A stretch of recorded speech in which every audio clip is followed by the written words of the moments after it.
Mais avant de terminer, j'appuierai sur le mal, j'appuierai mon propos sur le mal que représente le chômage. La société congolaise est en train d'être bouffée, passez-moi l'expression, par le chômage comme un cancer progresse dans un corps. Nous semblons être négligents face à cette situation, dans le sens que si l'on ne fait pas attention, vous avez commencé à voir les manifestations du progrès du chômage dans notre société.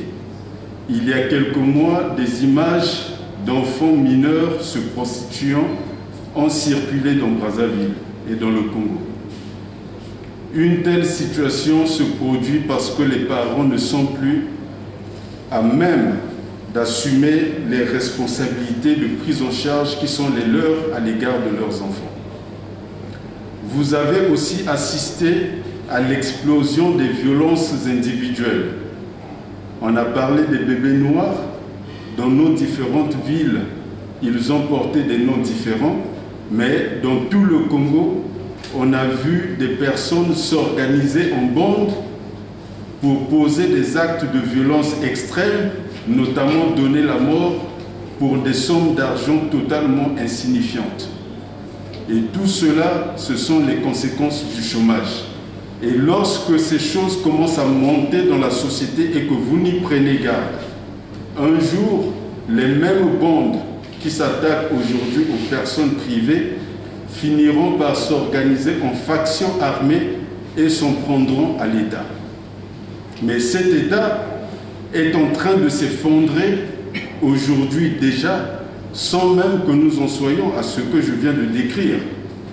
Parce que dans son dernier discours sur l'état de la nation, le président de la République a annoncé que les dépenses d'investissement de l'État s'étaient effondrées de 83%.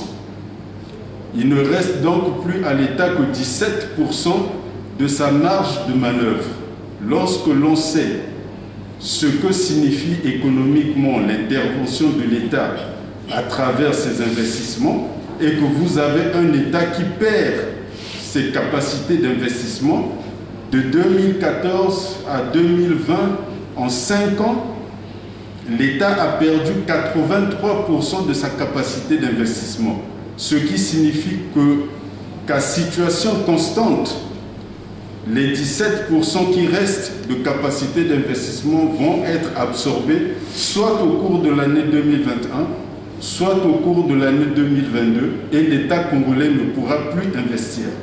Il se limitera alors à payer les salaires, et de la même façon qu'il a des difficultés à payer des pensions de retraite, il n'est pas exclu qu'il se retrouve en difficulté de payer les salaires.